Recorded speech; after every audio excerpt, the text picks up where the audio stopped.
नमस्कार, आप देख रहे हैं मुसर्रत टाइम्स लाइव। एक नजर इस विशेष रिपोर्ट पर। जामा मस्जिद पर वसीम रिजवी के खिलाफ इकट्ठा हुए शिया सुन्नी मुसलमान एक सुर में उठाई गिरफ्तारी की मांग। उत्तर प्रदेश शिया सेंट्रल वक्फ बोर्ड के पूर्व प्रमुख वसीम रिजवी के खिलाफ शुक्रवार को दिल्ली की प्रतिष्ठित जामा मस्जिद के बाहर सैकड़ों शिया और सुन्नी मुसलमान एकत्र हुए और एक सुर में रिजवी की गिरफ्तारी की मांग उठाई। इस दौरान दोनों मुस्लिम वर्ग के लोगों में रिजवी के खिलाफ काफी गुस्सा नजर आया। सभी ने रिजवी का बहिष्कार करने का भी ऐलान किया।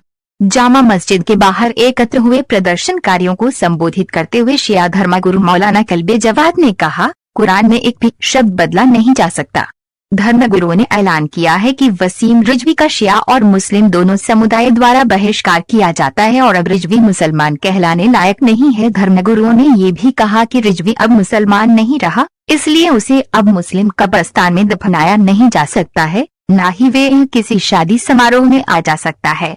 शिया धर्मगुरु मौलाना कल्बे जवाद ने आगे कहा कि सुप्रीम कोर्ट को इस मामले में वसीम रिजवी की याचिका को खारिज कर देना चाहिए और उसके खिलाफ भारी जुर्माना लगाया जाना चाहिए ताकि कोई भी दोबारा ऐसी दलील दायर करने के बारे में न सोच सके।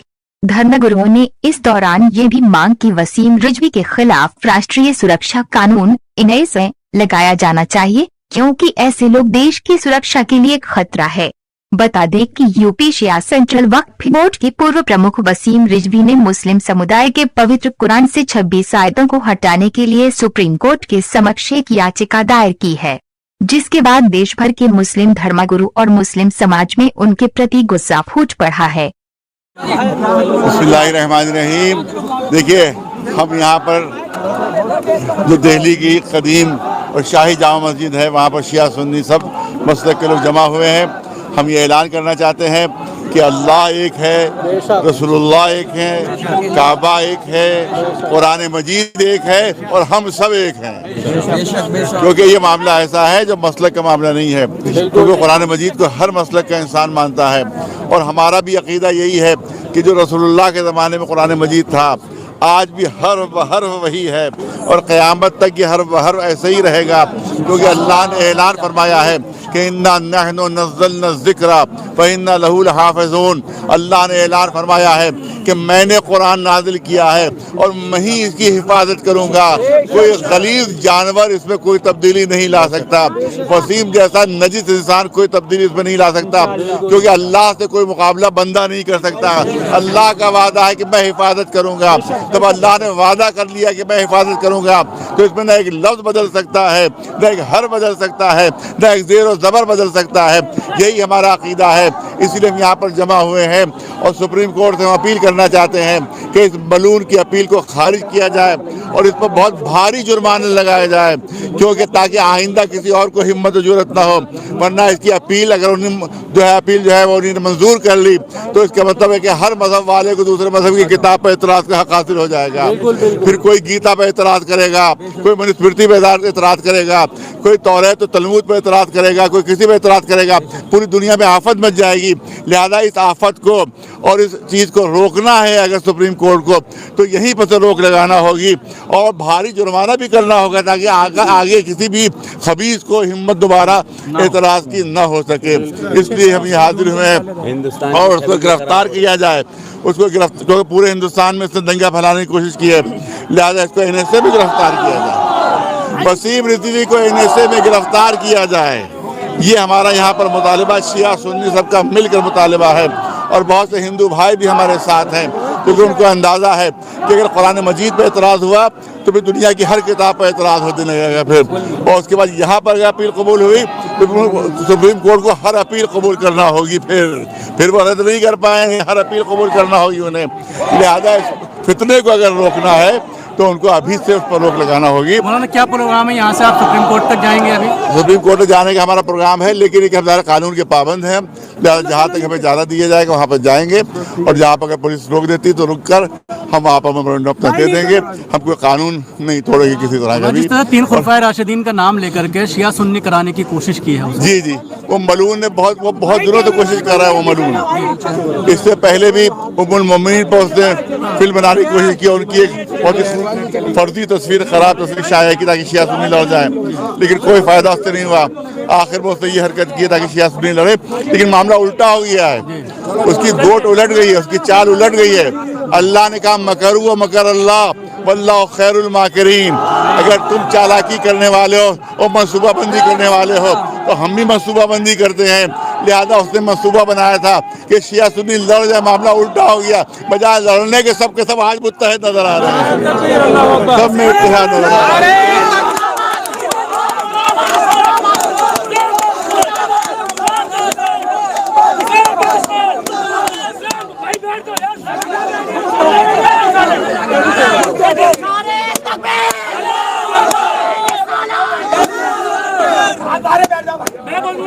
ये देखिए इस्लाम का दुश्मन, इस्लाम का दुश्मन, इस्लाम का दुश्मन, इस्लाम का दुश्मन, इस्लाम का दुश्मन, इस्लाम का दुश्मन, इस्लाम का दुश्मन, इस्लाम का दुश्मन,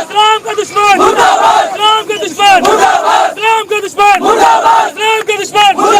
दुश्मन, इस्लाम का दुश्मन, इस्लाम का दुश्मन, इस्लाम का दुश्मन, इस्लाम का दुश्मन, इस्लाम का दुश्मन, वसीम कुत्ता, वसीम कुत्ता, वसीम कुत्ता, वसीम कुत्ता, वसीम कुत्ता, वसीम कुत्ता, वसीम कुत्ता, वसीम कुत्ता, वसीम कुत्ता, वसीम कुत्ता, वसीम कुत्ता। दीजिए नारे तकबीर, नारे तकबीर, नारे तकबीर,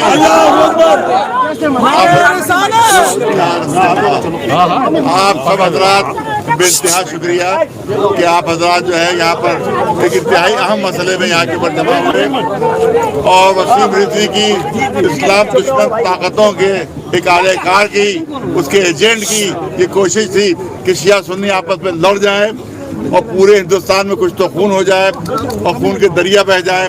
लेकिन अल्लाह का शुक्र है, लाख लाख शुक्र है कि उसकी चाल उल्टी हो गई और उसकी चाल नाकामयाब हो गई, क्योंकि अल्लाह का ऐलान है कि वो मकरू व मकर अल्लाह वल्लाहु खैरुल माकिरीन।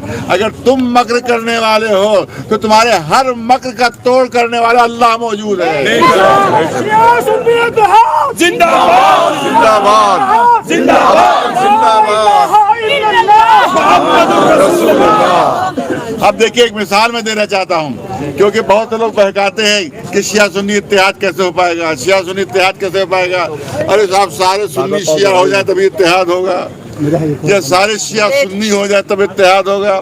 ये इत्तेहाद के क्या मानी, हम इत्तेहाद को नहीं मानते, यूनिटी को नहीं मानते। लेकिन मैं एक मिसाल देना चाहता हूँ जिससे छोटे से छोटा बच्चा भी बात समझ जाएगा, क्योंकि बहकाया ये जाता है कि साथ कि हम अपना अकीदा छोड़ दें, अपना मसलक छोड़ दें, शिया सुन्नी सबके सब हो जाए इत्तेहाद, सुन्नी शिया हो जाए इत्तेहाद। नहीं, ये हमारा मतलब नहीं इत्तेहाद का। देखिए, यहाँ सब समझदार लोग हैं। देखिए, कैंची के 2 फल होते हैं, कैंची के 2 फल होते हैं।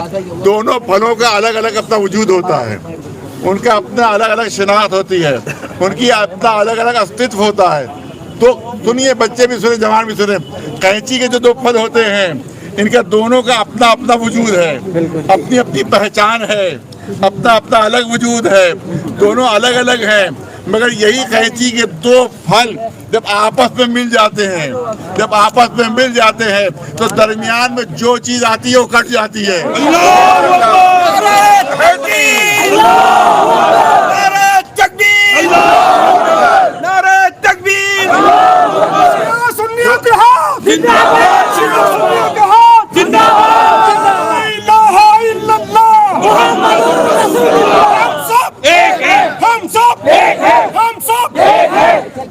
तो जितनी जो चीज भी दरमियान में होगी, जो चीज बीच में आए, कैंची के जो चीज बीच में आती है, जब दोनों फल मिलते हैं तो चीज कट जाती है। तो शिया और सुन्नी को उसी तरह पे आपस में मिलना है कि जिस तरह से कैंची के 2 फल होते हैं, जो भी लड़ाने आएगा वो खुद ब खुद कट जाएगा,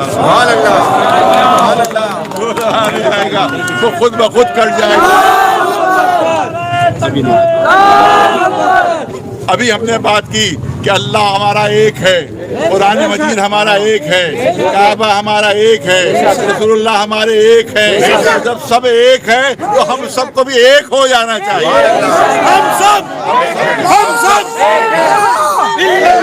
ला इलाहा मुहम्मदुर रसूलुल्लाह मुहम्मदुर रसूलुल्लाह शिया सुन्नी इत्तेहाद जिंदाबाद शिया सुन्नी इत्तेहाद जिंदाबाद। और सुनिए सुनिए उसने क्या कहा है कि कुरान मजीद से इतनी आयतें हटना चाहिए, कुरान मजीद से इतनी आयतें हटना चाहिए। मैं यहाँ प्राचा साहब मौजूद है, मैंने लखनऊ में ये बात कही थी।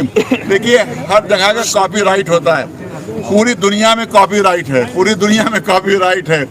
अब मैंने अगर कोई किताब लिखी है तो कोई पब्लिशर या कोई दूसरा आदमी उसमें चेंज नहीं ला सकता, उसमें एक लफ्ज़ बढ़ा नहीं सकता है, उसमें एक लफ्ज़ घटा नहीं सकता है। जिसने लिखी है किताब, जो राइटर है किताब का, वही घटा भी सकता है, वही बढ़ा भी सकता है। और अब बताओ कुरान का राइटर कौन है?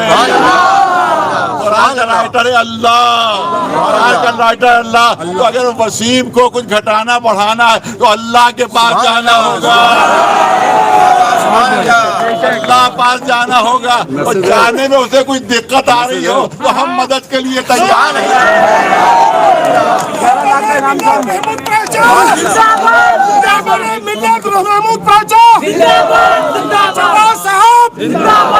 बुखारी साहब हम सब शिया सुन्नी इत्तेहाद शिया सुन्नी इत्तेहाद। अहमद बुखारी साहब को भी दावत दी है कि उन्हें दावत भाई कबूल भी कर ली है कि इंशाल्लाह वो लखनऊ तशरीफ ले जाएंगे और वहाँ इंतहाई अजीब शान लाखों का और मिलियंस का वहाँ जलसा होगा कि जहाँ के ऊपर हम मुसलमान जो हैं वो कुरान की हिफाजत के सिलसिले में ऐलान करेंगे कि कुरान का एक लफ्ज़ न बदल सकता है, न एक हर बदल सकता है, न एक जेर बदल सकता है, न एक जबर बदल सकता है, क्योंकि अल्लाह ने इसकी हिफाजत का ऐलान किया है। इसका मुहाफिज अल्लाह हो, उसको कोई जलील हकीर बंदा तब्दीली नहीं ला सकता। लिहाजा इंशाअल्लाह ये जलील होकर रहेगा। और तमाम शिया उलमा ने ऐलान कर दिया, सुनिए सुनिए, तमाम शिया उलमा ने ऐलान किया है कि वसीम रिजवी शियत से खारिज है, इस्लाम से खारिज है, ये मुसलमान नहीं है, ये मुसलमान नहीं है। जब मुसलमान नहीं है तो न ये किसी मुस्लिम कब्रिस्तान में दफन हो सकता है, न कोई इसका नमाज जनाजा पढ़ा सकता है, न ही किसी मस्जिद में आ सकता है, ये न किसी दरगाह में आ सकता है, न किसी शादी ब्याह में शिरकत कर सकता है, न किसी मुस्लिम कब्रिस्तान में दफन हो सकता है। इसने खुद वसीयत की है कि मुझे जलाया जाए, लिहाजा इंशाअल्लाह ये जलाया जाएगा। और जब ये जल जाएगा तो हम कहेंगे कि पहुंची वहीं पर खाक जहाँ का खमीर। तो इत्तेहाद बहुत जरूरी है, आप लोग इत्तेहाद को बधाई करना। बहुत से हिंदू भाई हमारे साथ हैं, आप इंटरनेट पर देखिए, हिंदू भाई कह रहे हैं कि नहीं इसकी बात गलत है, इसकी बात जो है वो सही नहीं है, इसकी बात गलत है, क्योंकि फिर एक आफत आ जाएगी।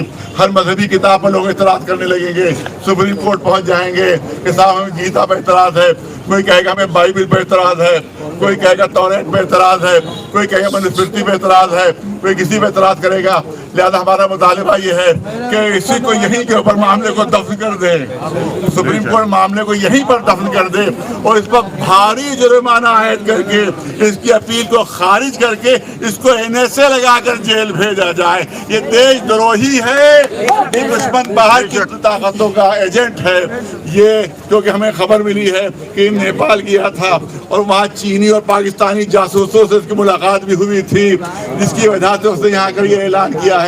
इसका मतलब ये है कि देशद्रोही है, इस पर देशद्रोही का मुकदमा चलना चाहिए।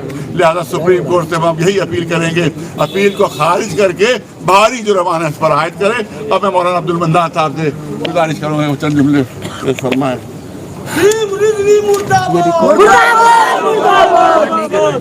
थोड़ा सा जगह दे दीजिए, आप भी आ जाओ, कोई नहीं, मैं आईडी नीचे मुंह से नीचे रखिएगा,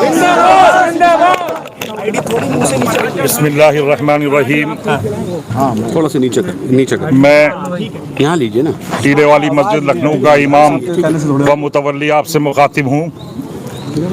हज़रात मोहतरम, कुरान की वाज़ेह आयत है, वअतसिमु बिहब्लिल्लाहि जमीअन वला तफर्रकू, सदक़ल्लाहुल अज़ीम, जिसका तर्जमा यह है कि अल्लाह की रस्सी को मजबूती से थाम लो, पकड़ लो और तफरीक़ा में मत पड़ो।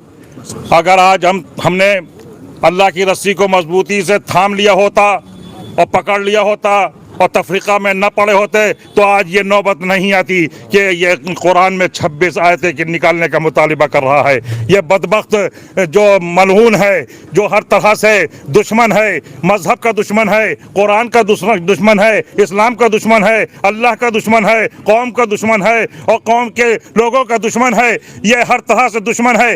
और इसके साथ इसने जो ये किया है सिर्फ अपनी सस्ती शोहरत के लिए इसने ये किया है। ये सलमान रुश्दी बनना चाहता है, ये तस्नीमा नसरीन बनना चाहता है और इसको बनने नहीं दिया जाएगा। और आपको मैं बता दूं, सलमान रुश्दी ने बयान में कहा था कि हमारे पास सब कुछ है, दौलत है, हर ऐशो इशरत है, सिक्योरिटी है, दुनिया भर की सिक्योरिटी है, मगर आज मामला ये है कि हम आज रोज सुबह मरता हूं और शाम को मरता हूं, तो इसका भी यही हश्र होगा। इसी के साथ मैं अपनी गुफ्तगू को खत्म करता हूं। वमा अलैना इल्ला बलाग, वस्सलामु अलैकुम। नारे तकबीर, अल्लाहू अकबर, नारे तकबीर, अल्लाहू अकबर, नारे तकबीर। पराचा साहब भी बोलेंगे, पराचा। और उसके बाद ऐलान होगा इंशाल्लाह, लखनऊ में जलसा होगा, उसके बाद हर बड़े शहर में इंशाल्लाह जलसा होगा, शिया सुन्नी के इत्तेहाद के साथ और अपने हिंदू भाइयों के इत्तेहाद के साथ होंगे इंशाल्लाह। कोई तारीख वगैरह तय की है? अभी तारीख नहीं, क्योंकि बात करना है बुखारी साहब से, जो तारीख बदलेगी उसी तारीख जो इनाम मुकर्रर है उसके लिए क्या, जो 11 लाख का जो इनाम मुकर्रर है वो सब देखिए। इसके बाद भी कह दें हम कि जो इनाम और इकराम है तो वो बिल्कुल गलत चीज़ है। बिल्कुल किसी ने कहा 1000, किसी का 2000, किसी का 5000 को उसकी बाल भी बिका नहीं कर पाएगा और उसको सिर्फ प्लस सिक्योरिटी मिल जाएगी। लिहाजा ऐसा कोई ऐलान नहीं होना चाहिए, उसको कानूनी सजा होना चाहिए, उसको जेल के अंदर होना चाहिए और उसको उम्र कैद हो या 302 में फांसी होना चाहिए। महमूद पराचा कुछ कहेंगे? देखिए, ये इंटरनेशनल साजिश है जिसके लिए सामने आके गलीस आदमी आ रहा है। इसमें हमारी जो लड़ाई है वो इससे नहीं है जो सामने शक्ल है, जो इसके पीछे हैं, जो हमारे मुल्क भारत को कमजोर करने के ताकतें हैं, जो चाइना में बैठी हैं, जो इजराइल में बैठी हैं, जो पाकिस्तान में बैठी हैं, जो अमेरिका में बैठी हैं और जो नागपुर में बैठी हैं, उन सभी ताकतों को अरेस्ट कराया जाएगा कानून के तौर पे और सैकड़ों साल की सजा होने वाली है सबको, ऐसा भारत का संविधान और कानून कहता है। तो ये जो सामने चेहरा है इसको आप सब लोग भूल जाएं, असल में जो इसके पीछे हैं उनको पकड़ने के लिए भारत का कानून बेकरार है। आप सब लोग बहुत जल्दी देखेंगे ये सभी लोग जेलों में जाएंगे और सैकड़ों साल तक जेल में रहेंगे इंशाल्लाह।